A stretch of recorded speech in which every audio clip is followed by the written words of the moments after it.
Asubuhi ya leo nataka nimshukuru Mungu kwa umbali ambaye ametuwezesha tangu tulipoanza asubuhi hadi mahali tumefika, na najua ya kwamba tunaenda mbali kwa uwezo wa Bwana. Bwana Yesu asifiwe. Anayesimama mbele yenu anajulikana kama ndugu Benjamin Omondi Ojoro, and I'm happy to be here this morning to be in the presence of God. Praise be to the name of the Lord.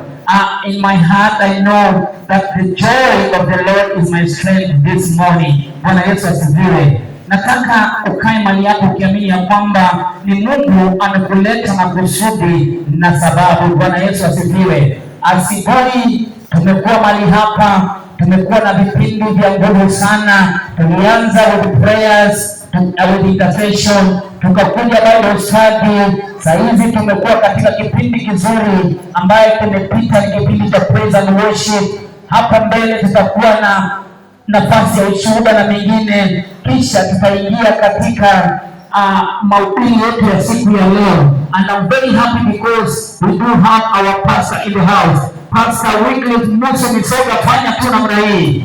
Hallelujah, hallelujah. Pigia tu pastor makofi jamani. Hallelujah, hallelujah. Anaona hata mko mchungaji hapo karibu, anaweza fanya tu namna hii. Mnaweza shangaa pastor na bibi jambo hili. Hallelujah. Amen, amen, amen. Nataka niseme ya kwamba karibuni sana katika ibada yetu ya siku ya leo, na najua kuna mambo mazuri ambayo Bwana anaenda kutenda. Sijui kama miongoni mwetu tumeweza kutembelewa na mgeni.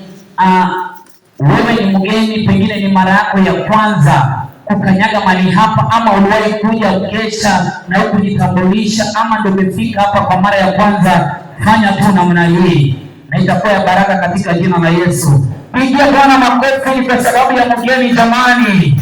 Hallelujah, hallelujah. Amen. Mgeni unaweza simama tu utuambie jina na utokako, na itakuwa ya baraka. Hallelujah. Amen. Praise be to God. Amen. Kwa majina naitwa Anton. Nimeokoka, Kristo ni Bwana. Mimi ni makanika hapa chini. Nampenda Yesu sana. Na kwa vile nimekuja kazi